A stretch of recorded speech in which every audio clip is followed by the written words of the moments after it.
lọ́mọdé lágbà nínú ilé yìí wọ́n kí wa kó dédé àsìkò yìí àsìkò gbójú ọjọ́ ti rí ẹ̀ẹ́dọ̀dọ̀ bí lóòlù ti rí lọ́dọ̀ ti yín ẹ káàárọ̀ o ẹ káàsán ẹ kúrò lẹ́ẹ̀kálẹ́ mo tún kí wa lẹ́ẹ̀kan sí ẹni tí ò bá ti wo gba nǹkan gbé fídíò tá a ṣe láàárọ̀ yìí tó jáde láàárọ̀ yìí tó mo rọ̀ wá pé ká lọ wò ó ọ̀rọ̀ pọ̀ ní òwe kọ́bọ̀ mi ní sọ jù bẹ́ẹ̀ lọ ẹ ṣá lọ wò ó bá ṣe rí kẹfì kọ́mẹ́ǹtì ti yé síbẹ̀ ní ọ̀sán yìí ọ̀sán láwa wà Nàìjíríà sí tí a fi ṣe fídíò yìí mo mọ̀ pé bóyá rọ̀ ní àbálẹ́ lẹ́yìn máa wò lọ́dọ̀ tìyín.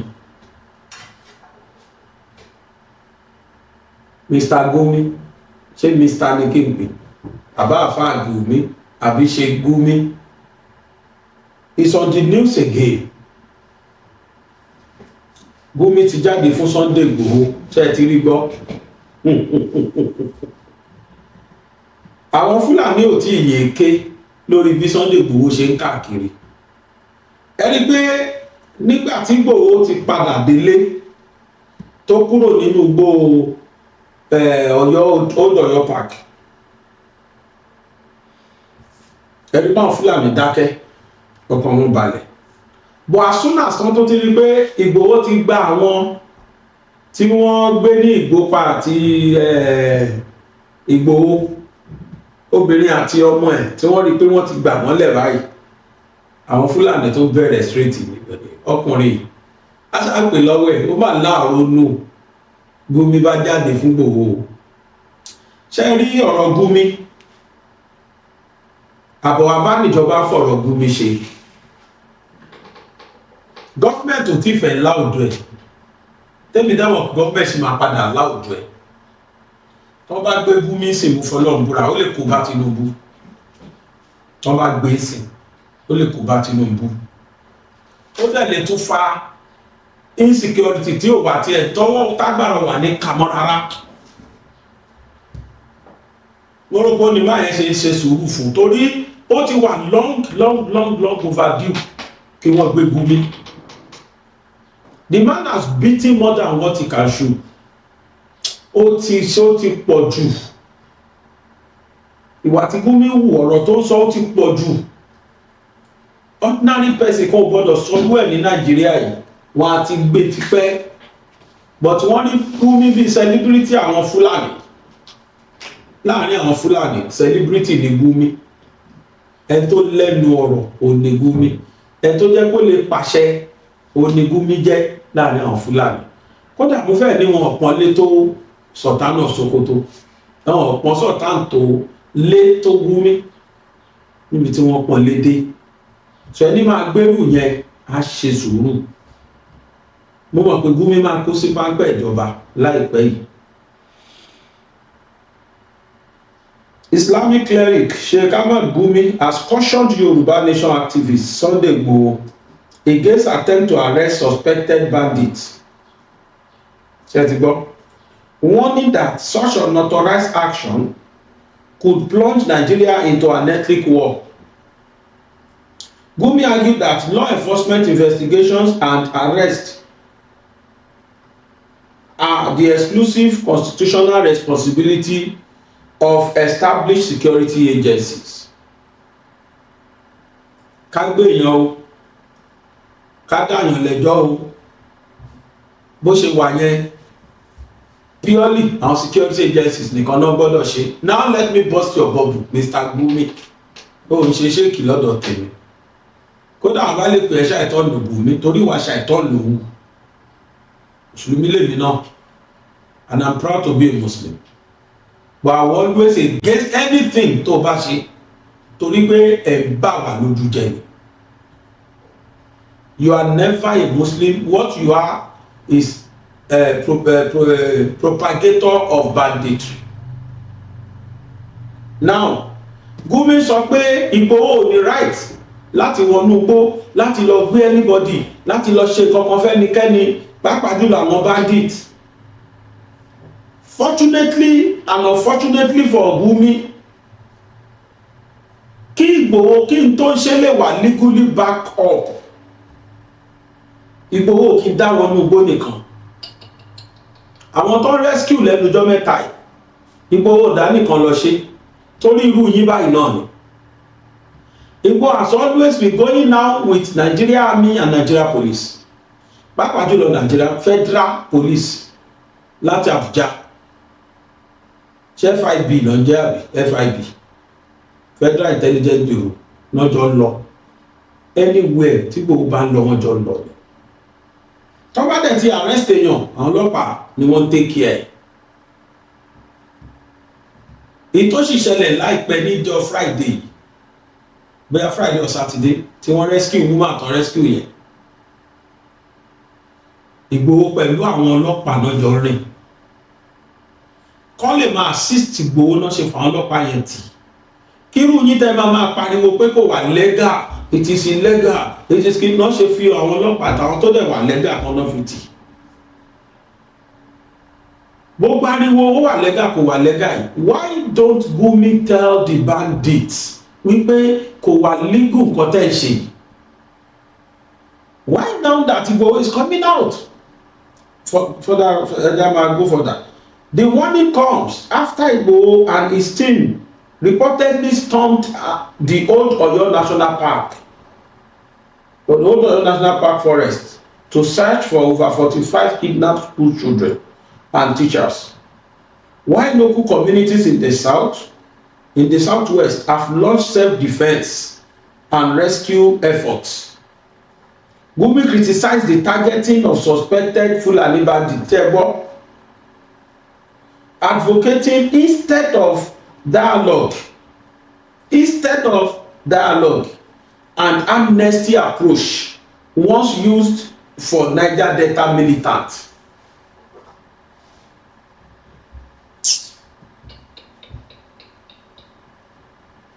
Ṣé rí nǹkan tí Gumi ṣe yìí, nǹkan tó ṣe yìí, nítorí wípé ọwọ́ ò tí ì bá ló sì ṣe lẹ́nu ọ̀rọ̀ Nàìjíríà. Torí tọ́wọ́ bá bá ni kò yẹ kó máa sọ̀rọ̀ rárá.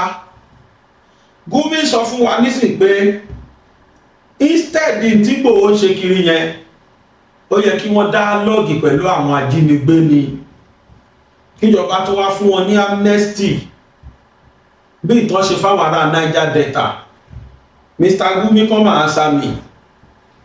Ṣé nígbà tí ìjọba fún àwọn Niger Delta ní amnesty, ṣáwọn Niger Delta padà sí the crime yẹn? Number one nìyẹn, ẹni mélòó ní Niger Delta wá pa nílẹ̀ Yorùbá? Ẹni mélòó ní Niger Delta lọ pa ní North? Gbogbo activities in Niger Delta láàrin creed, láàrin Niger Delta, even wọn láàrin south wọn dé Niger south láàrin south nìkan ló mọ. Wọ́n ti stop àwọn òyìnbó tó ń fọ epo. Ntọ́dẹ̀ ìjà fún was clearly stated. The whole Nigeria saw it pé kán báyìí làwọn ẹni ìjà fún látòrí kẹsàrọ̀ wíwá nìjà yẹn ti ṣẹlẹ̀. Wọ́n ní kí Nàìjíríà ní nǹkan tí wọ́n máa fún àwọn torí pé wọ́n ti pollute ilẹ̀ àwọn àtomi àwọn.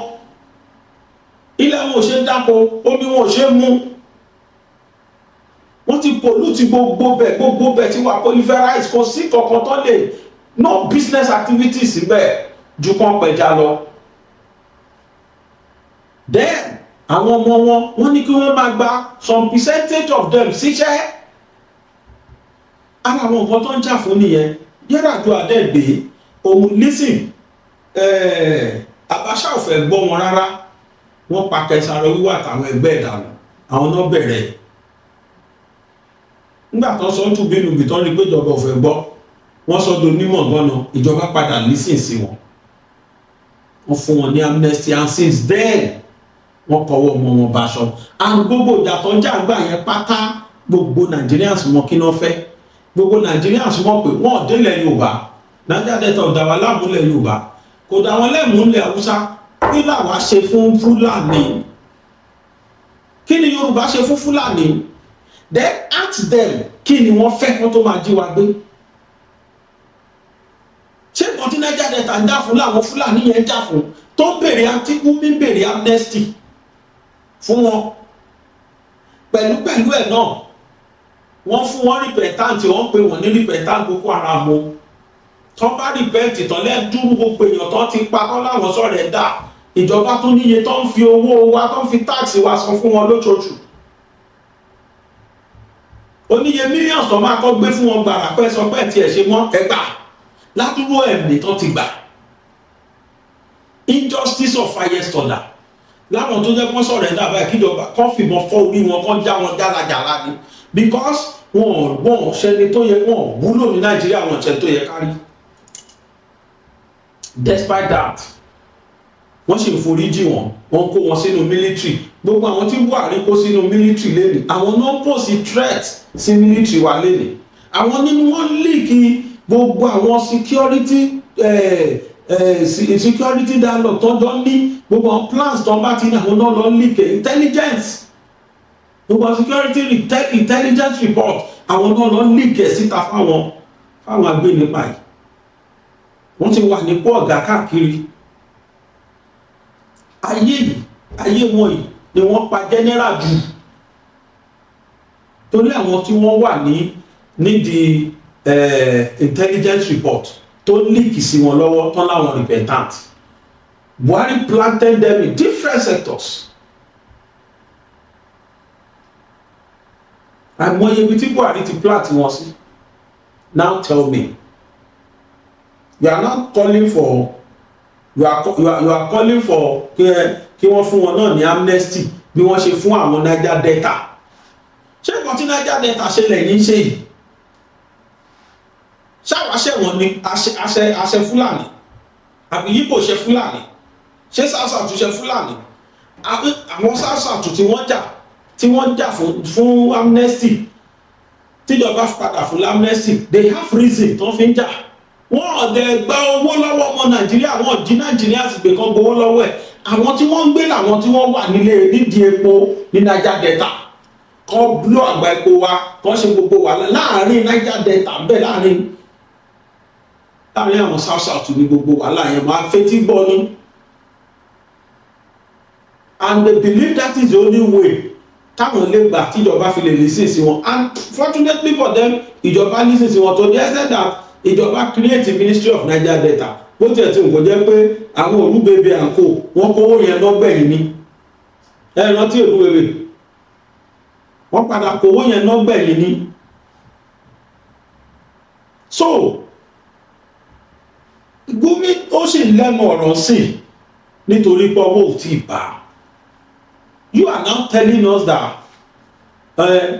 Ìgbòho ò ní right láti wọnú gbó lọ máa ṣe kí fáwọn tí wọ́n ti gbé èèyàn pa àtàwọn tó ti pààyàn oríṣiríṣi ìgbésẹ̀ tíjọba bá gbé Gumi ìwù come out and against them wọ́n pe Amẹ́ríkà gbà kan ìwọ ní láéláyé wọ́n ṣe máa pa Amẹ́ríkà so practically Gumi is totally supporting this so-called insurgents and everybody there wò èmi fúnjọba àpapọ̀ ní excuse wípé wọ́n sì ń wò tán pé kó máa jẹ búrẹ́dì ẹ̀ lọ́wọ́ dẹ́yìn fún lọ́wọ́ níjọ́ ẹ̀yìn yẹn bá máa jiná tán bá máa gbé fún dàbá eré ló máa pè but tó bá di second term níjọba ìbá wọlé second term tí Gumi bá tún sì wà free láti máa ṣe jágajàga ìgbà ẹ̀ la máa tẹ̀síra wa lójúmọ́ máa wá fèsì Tinunbu gan lórí ẹ̀ pé no bẹ́ẹ̀ tó máa dàrú bọ̀dé sì fún ọ lẹ́skúùsì pé ó normal at least celebrity wọn ni Gumi jẹ́ ẹni tí ó bá fẹ́ bàjọba rẹ̀ jẹ́ kó sì filẹ̀ kan filẹ̀ kó máa ṣe gbogbo tó ń ṣe níjọ́ tí àgọ́ ẹ̀ bá máa kún bí ire ni yàtọ̀ fún àwọn Fúlàní tó ti ń ké tó ti ìgbélé mi kàkún gbogbo tó ń ṣe ìgbé and I will implore Sunday Igboho kó má yẹ kí gbogbo tí wọ́n yìí kó má distracted rárá he should face what he's doing gbogbo ọmọ Yorùbá wà lẹ́yìn àdẹ̀ṣàdúrà fún àwọn tí wọ́n ń tàkù ẹ̀ tó àti ẹ̀ tó pera wa lọ́mọ Yorùbá ẹ̀rí tó ń gbẹ̀yìn wọn ẹlẹ́yà àbùkù ẹ̀tẹ́ ọlọ́mọ Yorùbá pé kò wọ́n gbogbo àwọn tó bá sọ pé ilẹ̀ Yorùbá ò ní nísinmi gbèsè ayé tiwọn náà ò ní nísinmi ìyẹn nìkan kọ́ ká lè mọ ibi táwọn Fúlàní ìfẹ́ fún ọ̀dẹ̀ as if that was not enough. Nígbà tí Akérédolú wà láyé, gọ́fúnà Rotimi Akérédolú nígbà tó wà láyé, ṣáà rántí, that man fought tooth and nail pé gbogbo tó jẹ́ ìdá ẹran kò sí tó jẹ́ bẹ́ẹ̀ mọ́ nílùú òun àtàwọn Miyetti Allah wọ́n jọ pọ̀ gbogbo wèrè débi pé Miyetti Allah kept quiet. Kò ní yà wá lẹ́nu sí pé Miyetti Allah tó wà ní Oǹdó tí ń claim right báwọn jọ ní ilẹ̀ Oǹdó ni. Ara àkọ́tọ́ ní ká panumọ́ ká máa wò nìyẹn ká bá sọ̀rọ̀ kí Fúlàní máa yàn wá mẹ́bọ ká dẹ̀ máa wò. I will implore some affairs tí wọ́n fọkàn sí pé ọmọ ìyá àwọn ni Fúlàní, ilẹ̀ wo ni Fúlàní, ilẹ̀ yín wo lẹ ní tí Fúlàní fẹ́ gbà, ẹ má bọ̀ kẹ́ wá gbọ́ ilé. Ọ̀sùn mo ti rí oríṣiríṣiríṣiríṣiríṣi táwọn àfáà wa ti ń sọ pé ilẹ̀ wo làwọn Fúlàní fẹ́ gbà, ilẹ̀ wo lẹ ní tán fẹ́ gbà, ṣẹ́yìn o ẹ ṣe sí ọ̀fun ilẹ̀ yín ni, ẹ ṣe sí ọ̀fun ilẹ̀ yín, ẹ parọ́ pé Fúlàní fẹ́ gbà lẹ́yìn, Fúlàní fẹ́ gbà o. Ẹ wá nísinsìnyí nǹkan tí mo fẹ́ sọ yìí àti tí mo fẹ́ kà jáde. Fúlàní fẹ́ gbà, wọ́n dẹ̀ ti ń sọ pé àwọn jọ nílẹ̀ ni. Àwọn Miyetti Allah Kantahau wọ́n ti pariwo páwọn jọ nílẹ̀ ni pé kí wọ́n wá páwọn àwọn làwọn ní. Wọ́n ti ń kílèmù sí páwọn làwọn ní, páwọn jọ nílẹ̀ Oǹdó ni. Wọ́n ní kò sẹ́ni tó lè bá wọn sọ, nobody tó lè láwọn kó nu gbòdò àwọn làwọn jọ ní. Nígbà wọ́n rí pé kò sàkéré ilé láyé mọ́. Now listen, outrage as Miyetti Allah exact all lands in Nigeria belongs to Fulanis. Ó dà wọ́n tẹ̀ tó lá gbogbo lẹ́ Nigeria àwọn làwọn ní.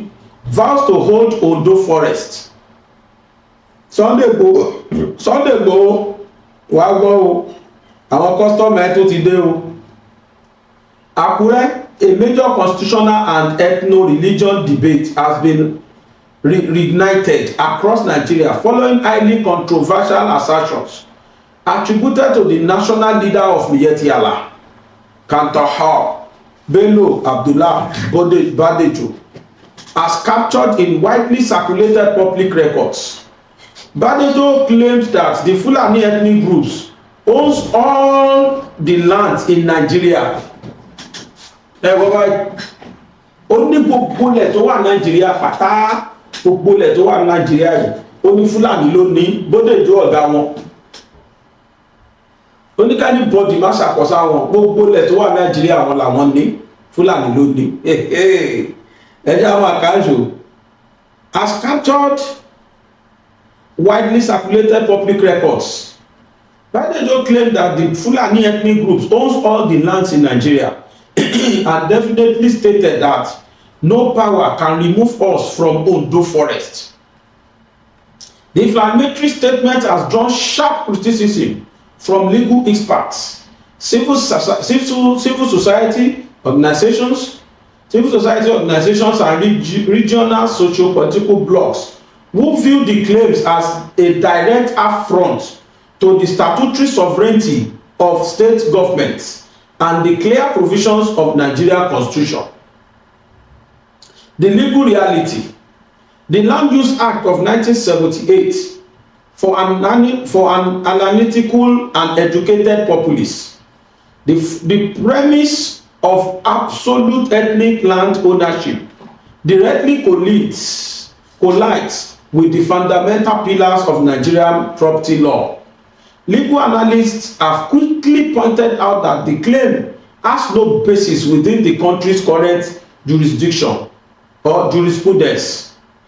State executive custodianship under Section 1 of the Land Use Act of 1978, which is structurally embedded within the 1999 Constitution. All lands comprised within the country, within the territory of each state in the federations are vested solely in the governor of that state. Àwọn èèyàn wá sọ̀rọ̀ pé ọ̀rọ̀kọ̀rọ̀ tí bólè tí Bódèjò sọ yìí o, wọ́n ní nínú òfin Nàìjíríà according to 1978 constitution wa, wọ́n ní tó sọ ni pé gbogbo ilẹ̀ tó bá ti jẹ́ ti state kan pátá ó wà lọ́wọ́ gọ́fúnà láláṣẹ gbogbo ilẹ̀ yẹn tó bá ti wà within the perimeter wall of that state, tó bá jẹ́ pé ó wà nínú agbo state yẹn pé gọ́fúnà yẹn ló wà ní charge yẹn and state ló ní ilẹ̀ yẹn. Wọ́n sọ pé ẹlẹ́ẹ̀kejì trustee framework, the law explicit mandate that such land shall be held in trust and administered for the use and common benefit of all Nigerians. Consequently, no singular ethnic, national or socio-cultural association can lay exclusive sovereign claim to any territory or forest reserve. Òfin tún sọ pé àwọn lẹ́tà wá sọ yìí o, wọ́n ní ó wà fún lílo ọmọ Nàìjíríà nìkan ni o, pàápàá jùlọ àwọn forest reserve wa. Kì í ṣe tí ìran kan ò lè máa wá sọ pé òun lòun ní, wọ́n ní kò tọ́ sí ìran kan, ìran tí Fúlàní sọ pé àwọn làwọn ní gbogbo lẹ̀. Further, let's go further. The battle for the Ondo forest reserves. The reference to the Ondo State forest stems from a long-running security and regulatory impasse between the state government and undocumented others. In a bid to curb rising incidents of kidnapping, rural banditry, and total former herder clashes, the state executive had previously issued regulatory directives requiring all pastoralists operating within the state-managed forest reserve to formally register with the government or vacate the premises. Badejo's defiant stance, suggesting immunity from state-level expulsion, highlight the deep ideological divide between state government attempting to ascertain territory policing and nomadic group invoking constitutional rights to freedom of movement. However, security experts emphasize that constitutional rights to free movement do not grant citizens the liberty of illegal occupied government designated economic assets or conservation reserves without statutory permit. Ìjọba Ondo sọ pé gbogbo anybody lóòótọ́ ló lè bá wa gbèrú, ló lè máa ṣe oko, ló lè máa ṣọ̀gbìn, ṣùgbọ́n a ní àwọn ọmọ ìlú tiwa tí wọ́n ní àṣẹ lórí àwọn ilẹ̀ yìí. Then fún ẹ̀yin Fúlàní, abẹ́nikẹ́ni tó bá fẹ́ da ẹran nínú ìlú wa kí wọ́n máa fi orúkọ sílẹ̀ kíjọba dá wọn mọ̀.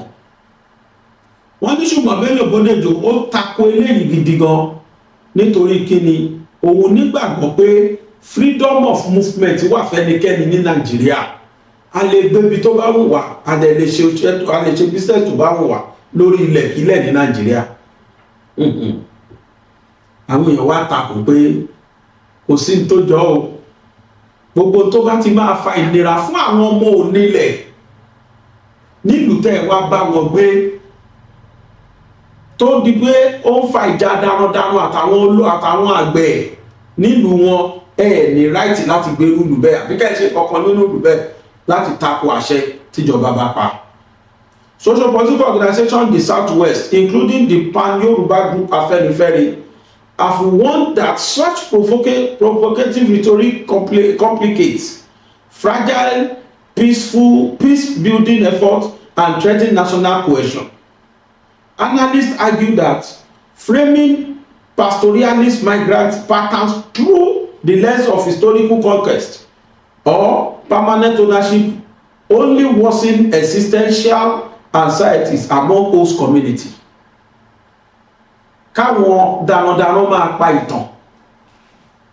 ìtàn burúkú, ìtàn tí ò ṣe gbọ́ létí tó lè domi àlàáfíà burú, iṣẹ́ tá a gbà láyé o, àwọn Afẹ́nifẹ́re náà dá sí bẹ́ẹ̀. kẹ́ máa wá fòfin lélẹ̀ pé ẹ free láti dáná àbí láti gbé ibikíbi. Ṣé rí gbogbo tó ń ṣẹlẹ̀ tèmi rí?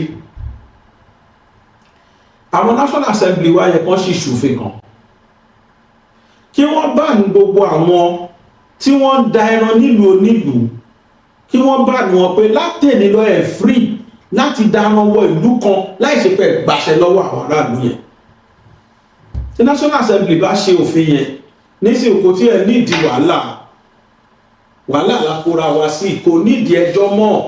Ìdí tí òfin nídìí ẹjọ́ mọ́ ni pé ṣé bá a ti fẹ́ gba territory ọmọ máa tó ṣe regional by October sí regional máa dé. Kán wá jọ kán bá wa fi sófin regional yẹn wípé ẹni tí ò ń ṣọmọ region kan kò ní free láti lọ máa encroach region ní region tàbí láti lọ máa da ìlú wọn rú nípa mímá fẹ́ràn jẹko. Kọ́kọ́ sínú bill tó bá máa dá region yẹn sílẹ̀ that no any citizen of Nigeria is free to encroach any region. Kò sí ọmọ Nàìjíríà kan tó gbọ́dọ̀ free láti kàn ṣàyà gbàǹgbà wọnú region kan. Tó bá kí n ṣọmọ south west ó ní right láti wọ south, ó bá jọmọ Nàìjíríà jù bẹ́ẹ̀ lọ láì ṣe pé wọ́n fún ẹ láṣẹ ìgbélùú ní south west wa, ó ní láǹfààní, ó ní láṣẹ láti wá máa bá wa gbé ní tipátipá nílùú wa, all in the name of pàjọ ọmọ Nàìjíríà. That is why they regionalize us. Àwọn tó bá fẹ́ ṣe bíìlì wa kán bá wa fi kún, kán bá wa kọ́ síbẹ̀. Tírú ẹ̀ bá wà lákọọ́lẹ̀ wọn bí aláya Fúlàní kan kó dẹrùn wá sínú region wa mọ́. Ẹnikẹ́ni ò dẹ̀ nílé lọ sínú region ní region kó lọ jíyàn gbé kó máa béèrè lásán. Ntọ́ bá fojú ẹ̀rí region yẹn kó fara mọ́. Á tí ẹ̀ máa lè yan region wa round. Wọ́n bá bí ẹrẹ wá fẹsẹ̀ tẹ̀.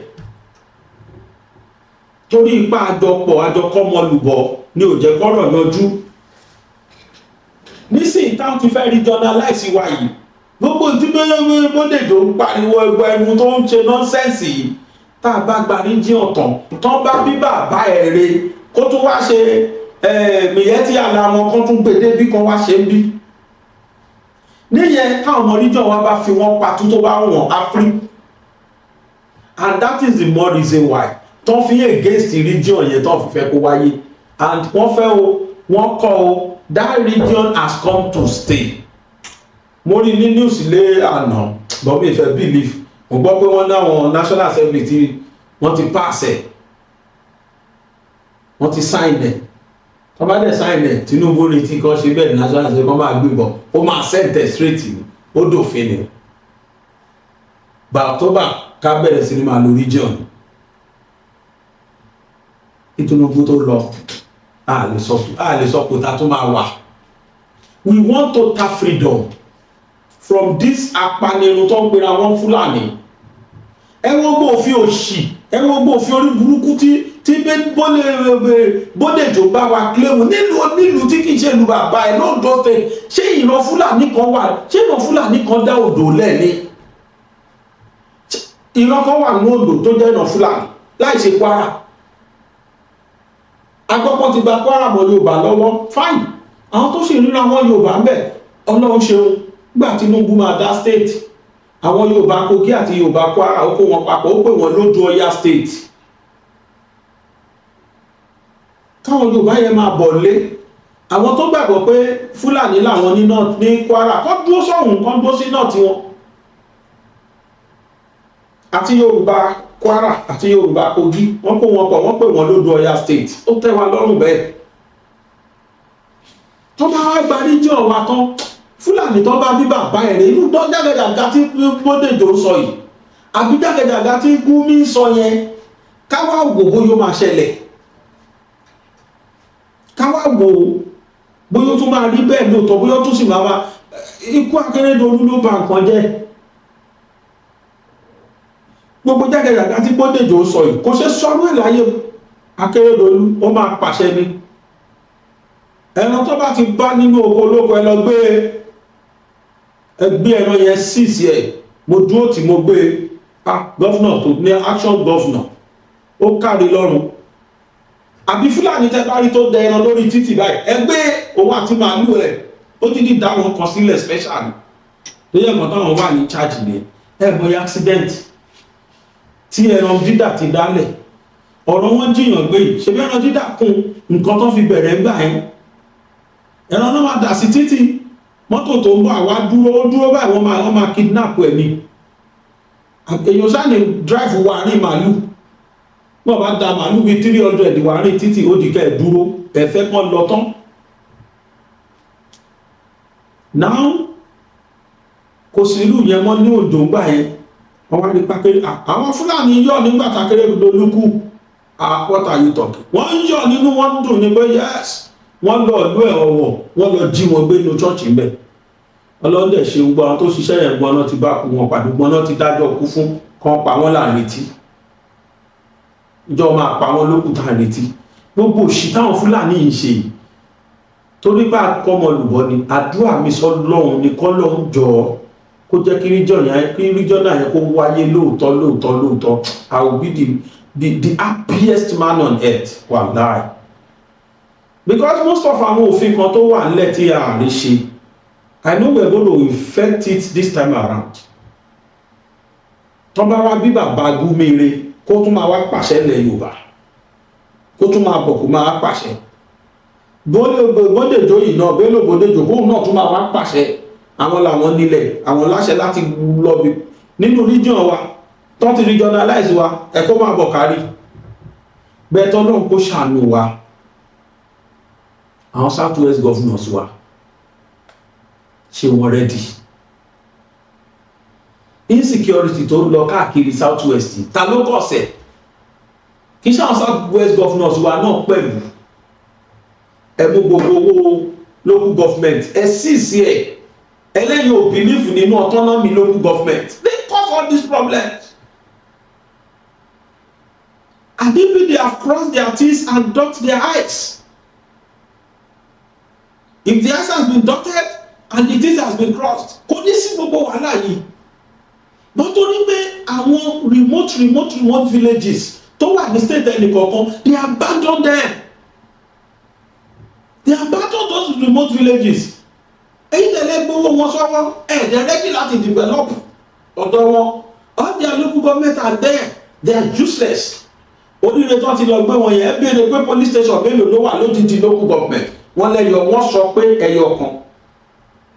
If it is true, ṣó dáa kí police station ẹyọ kan kó wà lódìdí local government odidi local government àṣẹ o.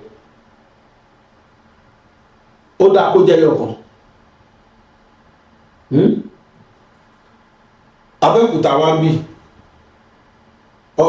Ewékòró ló gọ́ọ̀mẹ̀ntì mo fẹ́ lóun ló kéré jù nínú àwọn ló gọ́ọ̀mẹ̀ntì tó súnmọ́ Abẹ́òkúta láti Ọbádá police station tó wà lọ́bádá ó tó méjì Ọbádá ní Ewékòró ló gọ́ọ̀mẹ̀ntì bẹ̀rẹ̀ ẹ lọ wá àsìnì ẹ lọ pápá ó parí sí pápá ẹ wá wò délẹ̀ ẹ káàtó police station mẹ́wàá just one local government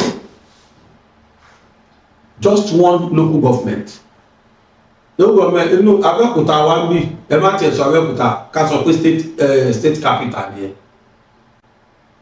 ẹ lọ káàkiri local government police station ẹyọ kan wá wà ní whole local government nǹkan wá ṣẹlẹ̀ nígbà wọn máa pe local government pe police station bí nǹkan ṣẹlẹ̀ láwọn the same police station kò yẹ kó rí bẹ́ẹ̀ àwọn owó wọn kẹrẹ ti gbà sápò iléèwé wọn gbogbo ẹ̀ ti dilapidate tán gbogbo sílìn ó ti já tán ẹ̀dẹ̀ gbá 100 of millions lórí àwọn local government yìí lóṣooṣù bẹ̀tà àwọn local government ṣàpẹ́sì òní lẹ́nu ọ̀rọ̀ tó lẹ́yìn lẹ́ fi wọ́n síbẹ̀ kò sí tó jẹ́ local government election local government selection ló wà gbogbo state ìjọ wo ni other party ti win ní local government election ìgbólẹ̀ ti gbọ́ rí torí pé àwọn SEC àwọn state electoral officers governor ló máa yàn wọ́n síbẹ̀ wọ́n dẹ̀ máa kọ list fún wọn ni ẹ lọ wo local government election káàkiri selection ni kò jẹ́ election ìmí tí ẹwà tí ò tẹ̀ ní conduct tí ó tẹ̀lé conduct election rárá, a wá kú bí ọdún kan fún kó lọ, a wá ṣẹ̀ṣẹ̀ election local government tá fẹ́ mú wọn. Ṣé bó ṣe rí inú constitution wa nìyẹn? Ìkan tiẹ̀ lóhun gbàgbọ́ rárá nínú third tier nínú local government. Bóyá wọn tó wá nígbàgbọ́ nínú regional yẹn já máa wò. Ẹja máa wò àwọn south west governors wo àwọn gan ní ọ̀rọ̀ wọn lẹ́jọ́ jẹ́. Right of money, south west and security. They caused the insecurity in western region. The attacks that happened in Ahoro, Esele, and Yawata Orire local government area of Oyo State should have been a wake-up call to put unnecessary security measures in place. So wake up. Is there any security measures tẹ́tí? Ẹ sọ fún mi security measures mélòó la rí? Níbi mélòó ni security wà ní gbogbo local government wọn ní south west? Actually, some attacks and kidnapping have happened in some other places in the southwest before that incident of Oyo State. Kidnapping have happened in Ekiti State and Ogun State, but that of Orire showed those who are attacking the region are not just bandits. Now, what steps our governors have been taking to prevent another attack? No, because any step go. Oh, see, we don't pray for any other attack or attack anymore, but our leaders who have the utmost capacity to protect our region should do something. After several attacks in Yoruba land, there was no any time the southwest governors called a meeting to address this serious challenge. Primary duty of every responsible government is to protect lives and property of their people. We appeal to all the southwest governors, Seyi Makinde of Oyo, Dapo Abiodun of Ogun, Biodun Oyebanji of Ekiti, Ademola Adeleke of Osun, Babajide Sanwo-Olu of Lagos, and Lucky Ayedatiwa of Ondo State. We urge you all to call another security summit in the southwest. Yoruba land was once known as the most peaceful place, but now there is fear everywhere. Kidnapping and terror attacks are now happening everywhere. This post is not to talk about only Yoruba land terrorists. Banditry and kidnapping are happening everywhere in the country. I am not disputing this, but we are just trying to wake up our governors in this region. It seems as if they are less concerned about the welfare of their people. Proactive measures should be applied to prevent any attack in Yoruba land. Let our governors wake up. Let them come together to sort out the issue of insecurity. We know they are preparing for 2027 elections, but at the same time, security of life and is important most. It's mostly important. This is not the time to keep malice against one another. This region must be protected. Yoruba land is not a place of terrorists. It's not a place terrorists will come. We come from nowhere and abduct our people. This is heartbreaking. We should not allow this to continue. Governors should use the security votes they are collecting from federal government well. The fund is meant for security and it should be used properly for that. Let the governors map out a lasting solutions and work together to free our people who have been in captivity for a long time. People were kidnapped at Edaoniyo, Ekiti State, Babala, CRIN, Ibadan, Ahoro, Esele, and Yawata in Oyo State. Some people are also in captivity in Akure South, Ondo State. Work together and use all available resources that are in your government to rescue our people. The primary duty of government is to guarantee the security and welfare of its citizens. Southwest governors, wake up. Wake up and protect your status, your states. Nítorí yìí kọ ní summary ni pé ní gbogbo ìlú tẹ́lẹ̀tẹ́lẹ̀ ní Nàìjíríà, ilẹ̀ Yorùbá ló lálàáfíà jù tẹ́lẹ̀. Nísìnyí ilẹ̀ Yorùbá ti dẹ̀rù jẹjẹ. olófẹ́ lè má sí state kan tí ìjínigbé ò ti lọ nílẹ̀ Yorùbá. Ó ní gbogbo owó tẹ̀yìn gọ́fúnà yìí gbà, ó ní ẹ bá wa lò láti fi ṣe ètò ààbò fún àwọn aráàlú. Ó ní security vote tí wọ́n fún yín kì í ṣe pé kẹ́ ẹ náà o, bí kì í ṣe pé kẹ́ ẹ fi pèsè ààbò fún wa nílẹ̀ Yorùbá.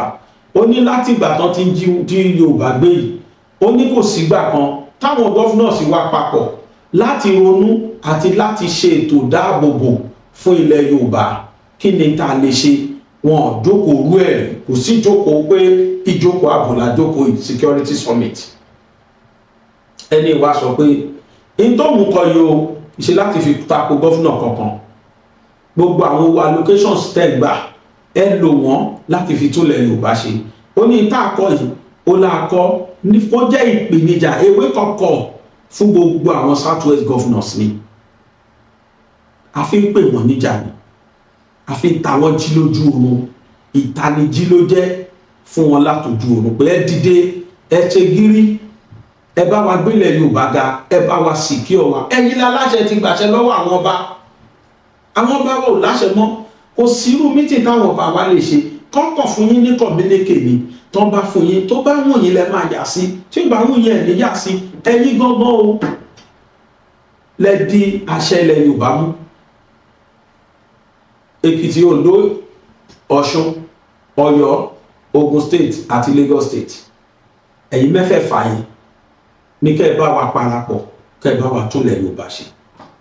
Gbogbo yín ni wọ́n fún ní local government allocation. Kí lẹ fi ń ṣe? Níbo lẹ ná sí?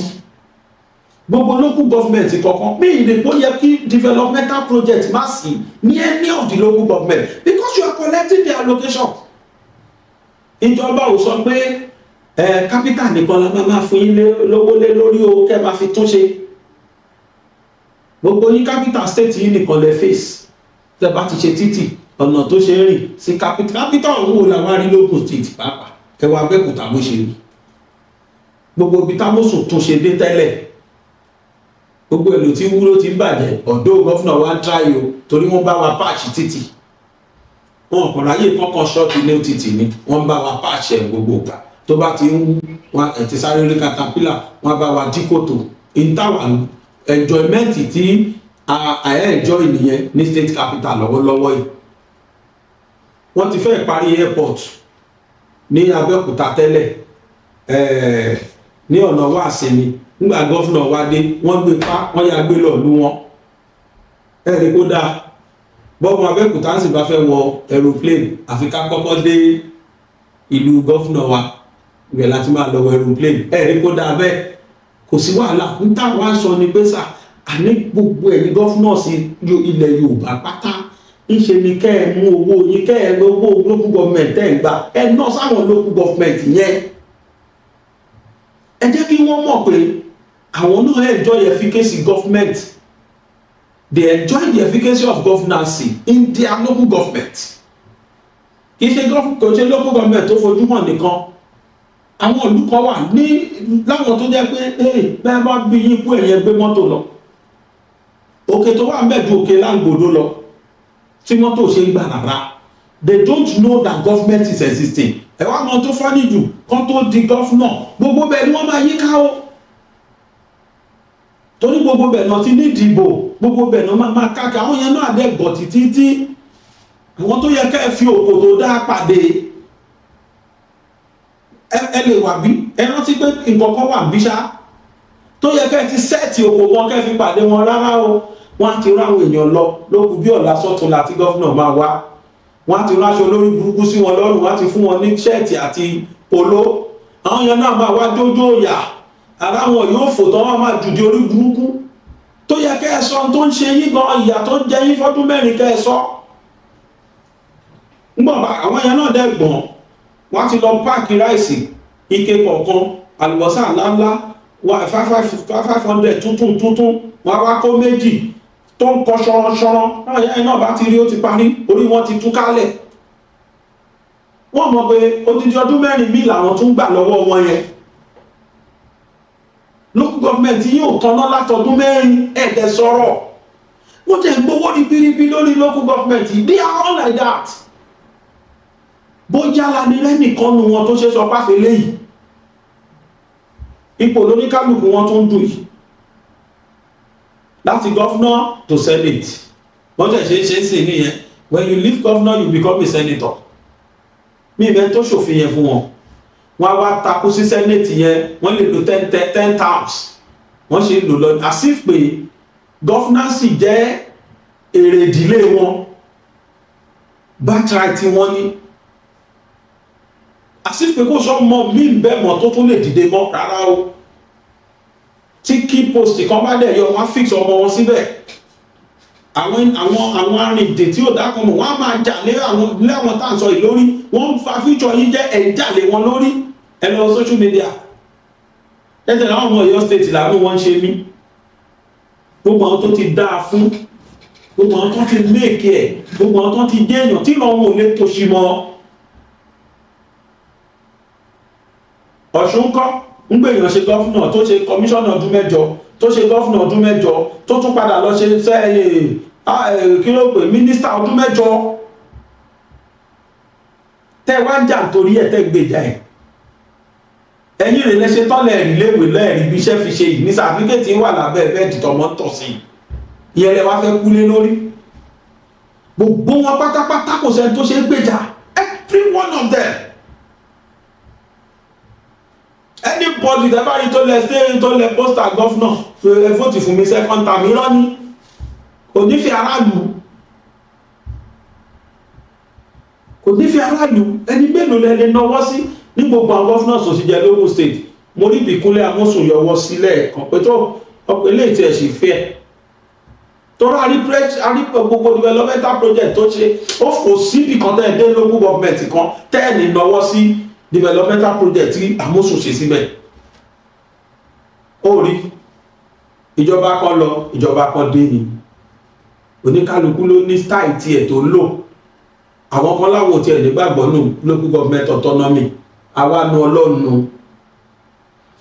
àwa sọ fún yín for free ìkéde tẹ́ sanwó fún wípé àwọn òdìtẹ́ sílẹ̀ láwọn local government tó jẹ́ suburb yẹn àwọn ọbẹ̀ làwọn Fúlàní yẹn ń gbà wọlé is there any meeting tó ti wáyé láàrin yín báwo la ṣe máa dé àwọn loopholes Yorùbá kú bọ̀ wọ́n ní gbógiri ò lanu aláǹgbá ò lè wọbẹ̀ àwọn aláǹgbàtẹ́rí tó ń wọlé gbé wa lọ́mọ yẹn nítorí pé ògiri ibẹ̀ lanu ní ọdún wo lẹ fẹ́ dí àwọn ògiri yẹn sà that's why tó fi ń halẹ̀ pé àwọn jọ ní ìlú ni because they've seen Yorùbá that we not serious they've seen our governors we not say I mark you ṣe mo ní sí táwọn olóṣèlú fi jẹ lọ mọ́ wa lára wọ́n ń jẹ́ lọ mọ́ wa lára nítorí wọ́n rí wa káwa gan-an àṣẹ nù lẹ́nu ẹni ọba ti fún lówó báyìí tó ti jẹ́ dòdòkòdòkò lè sòdodo mọ́ láéláé Tinúbú jáde bàbá yẹn fi kanra sọ̀rọ̀ pé owó local government tẹ́ ń gbà lọ́wọ́ mi kí ló dé tẹ́ fi develop local government àwọn tó wà local government ibẹ̀ ni wọ́n ń gbé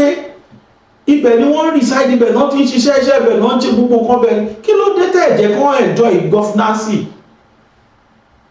kò possible kí Tinúbú máa káàkiri 776 local government in Nigeria kójú ló máa develop ẹ̀ that is why we have governors that is why we have local government chairperson tí wọ́n monitor local government kọ̀ọ̀kan kiri but you governors you decapitate every one of them jẹ́ kó lágbára ẹ gbá gbogbo agbára wọn lọ́wọ́ wọn they now rely on you state ló ń ṣe gbogbo ẹ̀sìn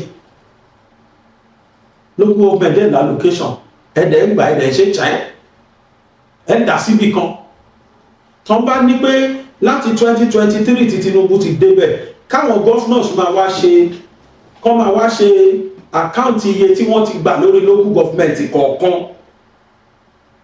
ńṣe oníkálùkù wa máa lanúlẹ̀ títọ́ máa já ẹ wá lọ wo kí ni developmental project tó wà ní local government kọ̀ọ̀kan kẹ́ẹ̀wò iye tí wọ́n gbà lórí local government yẹn ṣó tálì mọ́ra wọn nígbà téèyàn bá gba téèyàn ti gba 16 billion lórí local government kan tí developmental project 200 million ò débẹ̀ ìtọ́kùn kan mo ló wà lẹ́yìn kan san sálárì òṣìṣẹ́ kí chairman dẹ̀ àpapín tiẹ̀ ó parí ìtọ́kùn kéré àwọn àsanwó tó ń bá ti san sálárì òṣìṣẹ́ tí òṣìṣẹ́ mi wọ́n jẹ lówó local government mi jẹ owó jẹ gbèsè local government mi jẹ gbèsè wọ́n sanwó lókù July ní àwà yìí, June ló tán yìí, wọ́n jẹ owó May and June ní local government mi, wọ́n dẹ̀ gba billions lé wọn lórí. Ẹ jẹ́ ká gbọ́ nǹkan tí Tinúbú lọ kí n máa fi ṣe lọ, ẹ jẹ́ ká gbọ́ nǹkan tó sọ.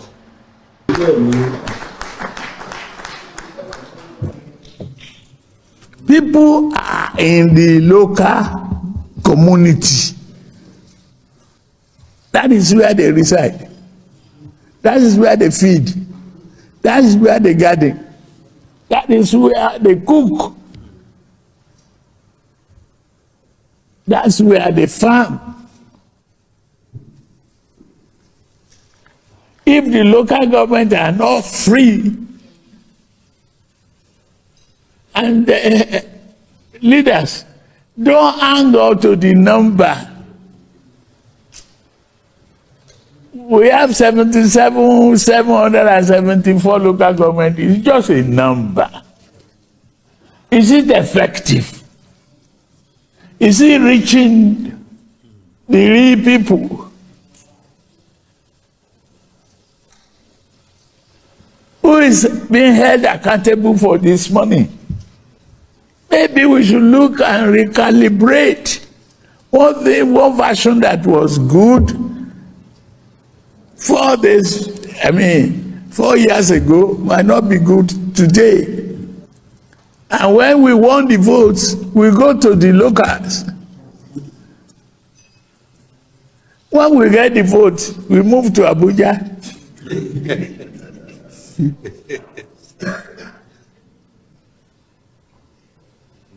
I think we have to collectively join hands.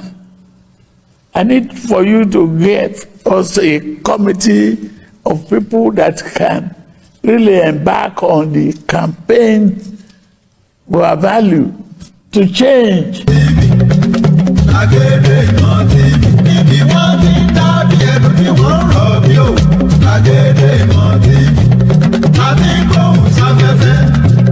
I think